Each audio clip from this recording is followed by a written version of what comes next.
नमस्कार, मैं रवीश कुमार। चलती ट्रेन में चेतन सिंह नाम का एक सिपाही अपनी बंदूक से 4 लोगों की हत्या कर देता है।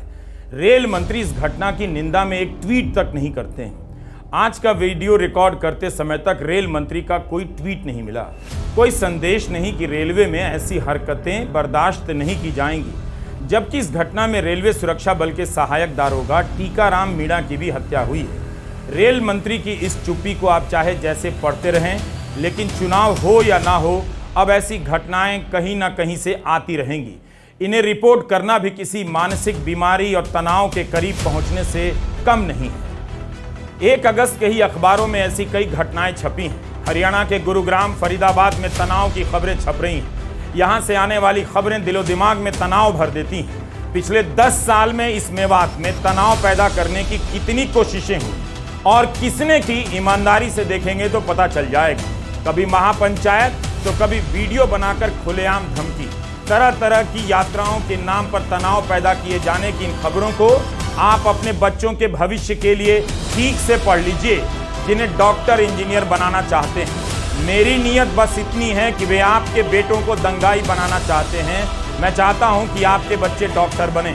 अगर धर्म को इतना ही खतरा है तो इसकी लड़ाई की जिम्मेदारी उन्हीं के कंधे पर क्यों है जो गरीब घर के लड़के हैं, जो सर पर पट्टी बांधकर यात्राओं में ललकारी नारे लगाते हैं और डीजे बजाते हैं, हिंसा में शामिल हो जाते हैं।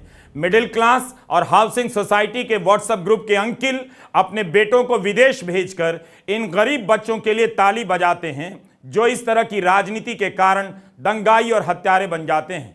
घटनाएं कहीं की भी हों, मगर सभी में बातें एक समान सुनाई देती हैं।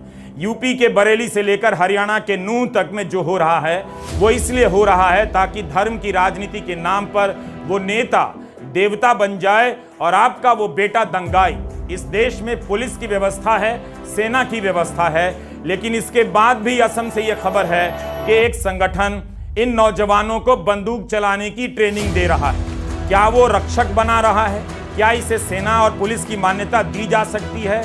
क्या इसकी इजाजत है? क्या दूसरे समुदाय के लोग ऐसा करेंगे तो ऐसा करने की इजाजत दी जाएगी? कोई है और आप उसका नाम जानते भी हैं। वो चाहता है कि आप जो दिन रात अपनी अपनी गरीबी से लड़ाई लड़ रहे हैं, घर चलाने की लड़ाई लड़ रहे हैं, आप अपनी लड़ाई छोड़ दें और उसकी लड़ाई लड़ें। धर्म के नाम पर अपने पड़ोसी से लड़ जाएं, पड़ोस में कोई ना मिले तो किसी दूसरे मोहल्ले में जाकर लड़ जाएं। आप लड़ेंगे तभी उसकी सत्ता बचेगी। इस लड़ाई ने समाज को बीमार कर दिया है और समाज ने इस बीमारी को राजनीतिक रूप से गले लगा लिया है, क्योंकि बिना समाज की सहमति और भागीदारी के यह बीमारी नहीं फैल सकती। इस बीमारी को फैलने से रोकने के लिए कोई लॉकडाउन नहीं करता है। आप खुद देख लीजिए कि किस किस ने जयपुर मुंबई सुपरफास्ट एक्सप्रेस में 4 लोगों की हत्या, एंटी मुस्लिम नफरती सोच के खिलाफ निंदा की है, आवाज उठाई है। बीते 10 सालों में यह बीमारी इतनी तेज गति से फैली है कि समाज समझ ही नहीं पाया कि इसका अंजाम क्या होगा। गोदी मीडिया का एक एंकर अमन चोपड़ा परमानेंट इलाज की बात करता है। उसके जैसे कितने ही एंकर तरह तरह की ऐसी ही बातें करते हैं। मीडिया ने लगातार नफरती डिबेट से मासूम लोगों को समझा दिया है कि धर्म के नाम पर कोई युद्ध चल रहा है। इसी रफ्तार से आपके रिश्तेदार, खासकर आपके माँ बाप, विदेशों में रहने वाले अंकिल और सोसाइटी के गेट पर घूमते मिल जाने वाले कई रिटायर्ड अंकिल हर दिन व्हाट्सएप में एंटी मुस्लिम मीम भेजते हैं, धर्म के नाम पर गर्व की दुकान ठेलते रहते हैं। इन सब ने मिलकर नफरत की रफ्तार समाज में बहुत तेज कर दी है। चेतन सिंह को आप इस बीमारी से अलग नहीं कर सकते। उसकी इस बीमारी का जिम्मेदार कौन है आपको मालूम है। गोदी मीडिया यह नहीं बताता कि 4 लोगों की हत्या करने वाला रेलवे सुरक्षा बल का जवान चेतन सिंह अगर मानसिक रूप से बीमार था तो उस बीमारी का कुछ कारण भी होगा। सवाल यह भी है कि वो बीमार था तो ड्यूटी पर कैसे था। वैसे इंडियन एक्सप्रेस में पश्चिमी रेलवे के principal chief security commissioner PC Sinha का बयान छपा है। उनका कहना है कि चेतन सिंह गर्म मिजाज का था, लेकिन पिछले 5 साल में एक भी घटना रिकॉर्ड में नहीं है। बहुत ही साफ सुथरा रिकॉर्ड है। इसलिए मैंने उसकी पोस्टिंग 6 महीने पहले मुंबई में की थी। इसी सिन्हा साहब ने पहले कह दिया था कि मानसिक रूप से बीमार है। अब जांच चल रही है। इंडियन एक्सप्रेस में चेतन का जो कथित बयान छपा है उससे साफ है कि उसे यह बीमारी कहां से मिली। गोदी मीडिया से मिली होगी। एक यात्री ने घटना के बाद वीडियो रिकॉर्ड किया है जिसकी सत्यता की जांच चल रही है। इस वीडियो में चेतन सिंह कथित रूप से कहता है कि पाकिस्तान से ये ऑपरेट हुए हैं और मीडिया यही कवरेज दिखा रही है। उनको सब पता चल रहा है कि ये क्या कर रहे हैं। अगर वोट देना है, अगर हिंदुस्तान में रहना है, तो मैं कहता हूं मोदी और योगी ये दो हैं। चेतन मानसिक रूप से नहीं, राजनीतिक रूप से बीमार हो गया है। इस बीमारी ने उसे हत्यारा बना दिया। आप इस नारे को जानते हैं, हिंदुस्तान में रहना है तो योगी योगी कहना है, मोदी मोदी कहना है। इससे मिलते जुलते और भी कई नारे हैं। इन नारों के सहारे एक समुदाय के लिए भारत में रहने की शर्तें थोपी जा रही हैं। इन्हें सुनने वालों को, कुछ गरीब घर के लड़कों को लगता है कि उन शर्तों को लागू करना उनका काम है ताकि मिडिल क्लास के बच्चे, हाउसिंग सोसाइटी के बच्चे आईटी सेक्टर में जाकर माल कमाते रहें। नागरिकता आंदोलन के समय आपने देखा तो था, मंत्री नारे लगवा रहे थे कि देश के गद्दारों को गोली मारो।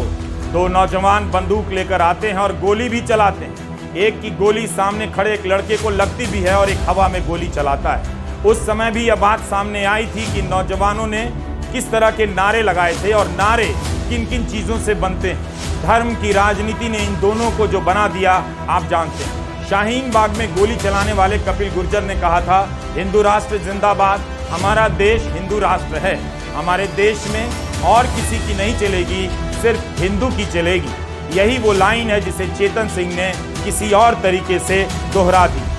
चूंकि ये मिडिल क्लास और हाउसिंग सोसाइटी के व्हाट्सएप ग्रुप के अंकिलों के बच्चे नहीं, परंतु चेतन सिंह जैसे नौजवान उन अंकिलों की राजनीति के काम आते हैं, इसलिए ये लोग भी चुप हो जाते हैं। ये तब भी चुप रहते हैं जब मणिपुर की 2 महिलाओं को नंगा घुमाने का वीडियो आता है। इन्हें पता है कि चेतन सिंह को हत्यारा बनाने के पीछे जो सोच है उसके प्रसार में एक हद तक ऐसे लोग भी शामिल हैं। ऐसे लोग उस गोदी मीडिया के खिलाफ भी नहीं बोलते जो दिन रात एंटी मुस्लिम नफरत फैलाता रहता है, जिसकी बात रेलवे सुरक्षा बल का जवान चेतन सिंह भी करने लगा। 31 जुलाई को टीवी 18 चैनल का एक एंकर अमन चोपड़ा हरियाणा के नूह में हुए सांप्रदायिक तनाव को लेकर जिस तरह से ट्वीट करता है, जैसी भाषा का इस्तेमाल करता है, हम तो उसे यहाँ दोहरा भी नहीं। अमन चोपड़ा नाम के इस एंकर की भाषा आप ठीक से सुनिए। हाउसिंग सोसाइटी के कई अंकिलों की भाषा से मिलती जुलती सुनाई देगी। इससे नाराज होकर वरिष्ठ पत्रकार राहुल देव ट्वीट करते हैं और लिखते हैं कि मेवात नूह की सामुदायिक घटना पर इस चैनल के शीर्षक पढ़िए और महान एंकर की बातें सुनिए।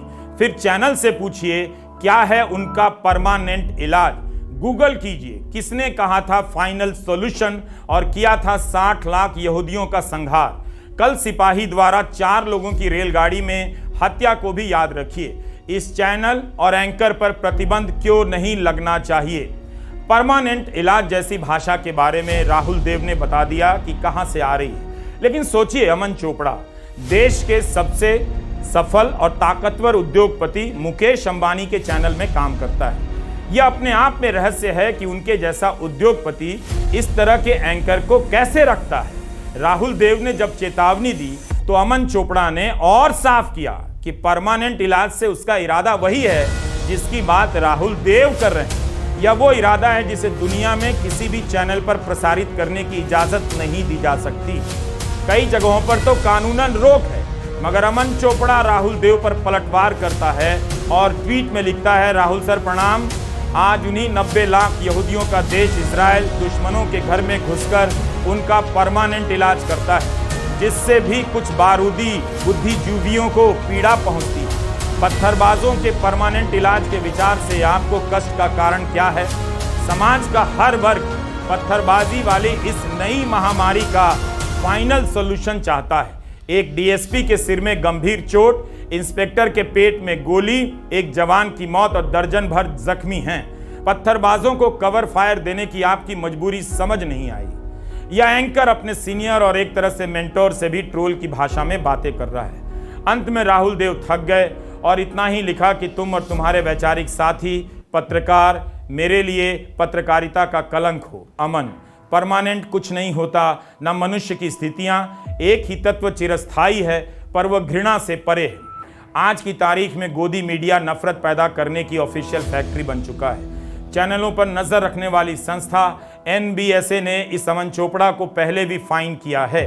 इसी 27 फरवरी 2023 को NBDSA ने न्यूज़ 18 चैनल पर प्रसारित होने वाले एंकर अमन चोपड़ा के प्रोग्राम पर 25,000 और 50,000 का जुर्माना लगाया था।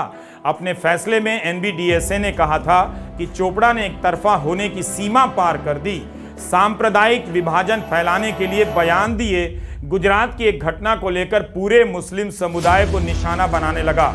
जिस तरह से डिबेट किया गया वो निंदनीय था। यह लिखा था कि NBDSA ने अपने फैसले में और कहा कि चैनल अपनी वेबसाइट के साथ साथ अपने YouTube चैनल से दोनों कार्यक्रम के वीडियो हटा दे। न्यूज़ 18 मुकेश अंबानी के समूह का चैनल है। मुकेश अंबानी के बच्चे बिजनेस में कितना अच्छा कर रहे हैं, लेकिन उनके चैनल पर अमन चोपड़ा आपके बच्चों में जहर भर रहा है। सुप्रीम कोर्ट ने इसी जनवरी में ऐसे एंकरों के बारे में साफ कहा कि ऐसे नफरती एंकरों को ऑफ एयर क्यों नहीं किया जाता है, यानी क्यों नहीं हटाया जाता। स्टैनफोर्ड यूनिवर्सिटी दुनिया की नामी यूनिवर्सिटी है। अमन चोपड़ा को नहीं पता होगा, लेकिन रिलायंस धीरूभाई अंबानी चेयर के प्रोफेसर का नाम थॉमस ब्लूम हैंसन है। ये हिंदू राष्ट्रवाद के विद्वान माने जाते हैं। इन्होंने अपने काम में इसके खतरों को रेखांकित किया है, काफ़ी आलोचना भी की है। उन्होंने भारत में बहुत काम किया है। इनकी 2 किताबों के नाम हैं the saffron wave, democracy and Hindu nationalism in modern India, और दूसरी किताब का नाम है wages of violence, naming and identity of post colonial Bombay. ये मत समझिएगा कि इस चेयर के प्रोफेसर की नियुक्ति अंबानी समूह ने की है। जरूर फंड दिया होगा इस सेंटर को, तभी इसका नाम रिलायंस धीरूभाई अंबानी चेयर है। Aman Chopra professor Thomas Bloom Hansen का काम ही पढ़ लेंगे तो खुद ही अंबानी के चैनल से इस्तीफा देकर निकल जाएंगे। लेकिन मुकेश अंबानी को कहना चाहिए कि क्या वे इस एंकर की भाषा को मंजूर करते हैं। उनका एक जवाब हो सकता है कि वे पत्रकारों के काम में हस्तक्षेप नहीं करते हैं, मगर यह पत्रकार के काम में हस्तक्षेप नहीं होगा जब एंकर उनके चैनल से किसी समुदाय को ललकारने लगे, नरसंहार की बात करने लगे, हिंसा का आह्वान करने लगे, तो उन्हें खुद ही अपना चैनल बंद कर देना चाहिए। जब उनके चैनल का एंकर अपने ट्वीट में नरसंहार को सही ठहराने लगे, तब बिल्कुल ही हस्तक्षेप करना चाहिए। क्या अंबानी जैसे ताकतवर उद्योगपति अमन चोपड़ा के सामने इतने लाचार हैं कि वो अपनी गलतियों में सुधार भी नहीं कर रहा है, बार बार दोहराता जा रहा है। अंबानी के चैनल के एक और एंकर ने सूफी संत ख्वाजा मोइनुद्दीन चिश्ती के बारे में कथित रूप से अपमानजनक टिप्पणी कर दी। इनके खिलाफ कई जगहों पर FIR हुई। सुप्रीम कोर्ट ने इन FIR को खारिज करने से मना कर दिया। एंकर ने तब कहा था कि उसकी जुबान फिसल गई थी और वो खेद व्यक्त करता है। इन एंकरों के कार्यक्रमों के टाइटल देखिए, शीर्षक देखिए, डिबेट के दौरान स्क्रीन पर जो लिखा आता है उसे पढ़िए। दुनिया को जब पता चलेगा कि मुकेश अंबानी के चैनल का एंकर अपने प्रोग्राम में हेट स्पीच का इस्तेमाल करता है, सही ठहराता है, यहूदियों के नरसंहार के लिए इस्तेमाल फाइनल सॉल्यूशन की तरह परमानेंट इलाज लिखता है, अपने ट्वीट में यहूदियों के नरसंहार को सही ठहराता है, तो उन्हें काफी शर्मिंदगी का सामना करना पड़ सकता है। जर्मनी में आप यहूदियों के खिलाफ नरसंहार को सही ठहराएंगे, स्वीकृति भी देंगे तो सजा मिलेगी। वहां ऐसा कानून है और ये ऐसा करना अपराध है। जर्मनी में पहले से कानून है कि यहूदियों के नरसंहार को सार्वजनिक स्वीकृति देना या फिर किसी व्यक्ति के खिलाफ हेट स्पीच देना दंडनीय अपराध है। पिछले साल इस कानून में संशोधन कर यह भी जोड़ा गया कि दूसरे देशों में जो नरसंहार हुआ है उसे भी सही नहीं ठहरा सकते। यह खबर डोइचे वेला की है, जो जर्मनी का समाचार समूह है। आप इसकी हिंदी वेबसाइट पर जाकर पूरी रिपोर्ट पढ़िए। पिछले साल यानी 25 नवंबर 2022 को जर्मनी की संसद में एक कानून पास हुआ। लिखा है कि यूक्रेन के बुचा में कथित युद्ध अपराध, यजीदी का नरसंहार, चीन में उइगुर मुसलमानों के खिलाफ मानवाधिकार हनन के मामलों को कुछ लोग नकारते रहते हैं या कम बताते हैं। जर्मनी में कानून बनाने वाले अब इस स्थिति को बर्दाश्त नहीं करेंगे और सार्वजनिक शांति को भंग करने या घृणा फैलाने जैसे कृत्यों को नकारने को कानूनी तौर पर दंडात्मक बनाना चाहते हैं। नए संशोधन में सेक्शन 130 के पैराग्राफ 5 के तहत युद्ध अपराधों और नरसंहारों की सहमति, इनकार और इन्हें मामूली बताने को एक आपराधिक कृत्य माना गया। इससे पहले ये केवल हॉलोकॉस्ट तक ही सीमित था। भारत में तो एक मंत्री ने नारा लगा दिया, देश के गद्दारों को गोली मारो, प्रमोशन की। एक सवाल की, क्या मुकेश अंबानी को किसी चीज की कमी है? फिर उनकी क्या मजबूरी है कि वे इस तरह के नफरती एंकर को रखते हैं, जिसके बारे में एनबीडीएसए ने साफ साफ कहा है कि एक तरफा होने की इसने सीमा पार कर दी है। इसके बाद भी हरियाणा की घटना के संदर्भ में उसके ट्वीट भयंकर। कम से कम विपक्ष के नेताओं को मुकेश अंबानी के पास ही जाना चाहिए कि उनका चैनल नफरत क्यों फैला रहा है। गोदी मीडिया आपके मासूम बेटों और रिटायर्ड घर वालों के दिमाग में जहर भर रहा है, इसे देखना तुरंत बंद कीजिए। विपक्ष को चाहिए कि जनता के बीच जाकर इस गोदी मीडिया के बारे में बताए, लेकिन विपक्ष के नेता भी इन्हीं गोदी चैनलों पर जाकर इंटरव्यू दे रहे हैं, जिससे साफ होता है कि ना तो इन्हें अपनी लड़ाई की समझ है और ना ये गंभीरता से लड़ना चाहते हैं। कांग्रेस प्रवक्ता सुप्रिया श्रीनेत ने हरियाणा और जयपुर मुंबई सुपरफास्ट एक्सप्रेस की घटना पर प्रतिक्रिया दी है। एक वाकई में दिल दहलाने वाली घटना सुबह सामने आई और उसने ये सोचने को मजबूर किया कि ये जो नफरत रोज आपके घरों में परोसी जाती है टीवी चैनल के माध्यम से, आपके ड्राइंग रूम में, आपके बेडरूम्स में, जहां देखो व्हाट्सएप के माध्यम से, सोशल मीडिया के माध्यम से, ये नफरत वाकई में इस देश के लोगों को हैवान और राक्षस बना रही है। कहां ले आई है ये नफरत इस देश को? योगी और मोदी की ये नफरत ने इस देश के लोगों को दरिंदा और हैवान बना के रख दिया है। ये क्या हो गया इस देश में? और कब सोचेंगे हम कि नफरत के चलते हम इस देश में ज़ॉम्बीज बना रहे हैं, हम इस देश में चलते फिरते हैवान बना रहे हैं। आज चेतन सिंह था, कल कोई और होगा। इस पर विचार कब होगा? क्या नफरत से भरा यह देश कभी आगे बढ़ पाएगा? क्या इस कदर नफरत घोलने के बाद इस देश का अस्तित्व बचेगा? आज सवाल सबके सामने ये है। राहुल गांधी ने भारत जोड़ो यात्रा के दौरान कई बार चेतावनी दी कि टीवी नफरत फैला रहा है, मगर उन्हीं टीवी चैनलों पर उनकी पार्टी के प्रवक्ता नजर आते हैं। विपक्ष के कई नेता आतुर रहते हैं कि कब बुलावा आ जाए, उन चैनलों पर इंटरव्यू हो जाए। इस तरह से राजनीतिक दल नफरती कारोबारियों के साथ सहज रिश्ता बनाने लग जाते हैं। इन नेताओं को किसान आंदोलन से सीखना चाहिए, जिसने 1 साल आंदोलन किया और खुलेआम बोर्ड पर लिखकर टांग दिया कि गोदी मीडिया बाहर जाए, हमें यह मीडिया नहीं चाहिए। राहुल गांधी ने आज भी ट्वीट किया है कि भाजपा, मीडिया और उनके साथ खड़ी ताकतों ने पूरे देश में नफरत का केरोसिन फैला दिया है। सिर्फ मोहब्बत ही देश में लगी इस आग को बुझा सकती है। मगर इनके जो चैनल हैं ये भी नफरत फैलाने का काम करते हैं। 24 घंटा हिंदू मुस्लिम, हिंदू मुस्लिम, हिंदू मुस्लिम, हिंदू मुस्लिम, हिंदू मुस्लिम। ये सच्चाई नहीं है भाई और बहनों। मैं चला हूं कन्याकुमारी से यहां तक, ये सच्चाई नहीं है। ये मीडिया में चलाया जाता है, फैलाया जाता है। तो सवाल उठता है, क्योंकि ये नहीं कर रहे हैं। इनके पीछे जो शक्ति है, इनके पीछे जो शक्ति है वो कर रही है। जयराम रमेश ने भी कहा है कि आरपीएफ कांस्टेबल द्वारा की गई नृशंस हत्याएं मीडिया और सोशल मीडिया द्वारा निर्मित उग्र और विभाजनकारी वातावरण का परिणाम है। नफरत का जिन अब बोतल से बाहर निकल चुका है। सवाल है कि जयराम रमेश की पार्टी इन गोदी चैनलों के करीब क्यों जाती है? उनके पास इस नफरत से लड़ने का क्या राजनीतिक प्रोग्राम है? सरकार एक्शन नहीं लेती, विपक्ष क्यों नहीं कुछ करता है? कुछ महीने पहले की बात, सुप्रीम कोर्ट में जस्टिस जोसेफ और जस्टिस नागरत्ना की बेंच एक याचिका सुन रही थी। इस याचिका में मांग की गई थी कि सुदर्शन टीवी के खिलाफ कार्रवाई हो, क्योंकि उसके कुछ कार्यक्रमों में मुसलमानों के खिलाफ नफरती बातें कही गई। तब कोर्ट ने कहा कि बढ़ती नफरत या टीवी पर जो पूर्वाग्रह फैलाए जाते हैं उसके खिलाफ संदेश देने के लिए क्या किसी एंकर को ऑफ एयर करने का फैसला लिया गया है या किसी एंकर को हटाया गया है। याचिकाओं में भी मांग की गई थी कि नफरती भाषणों को रोकने के लिए कोई दिशा निर्देश भी तैयार हो। आज तक कुछ नहीं हुआ, आज भी यह सब जारी है।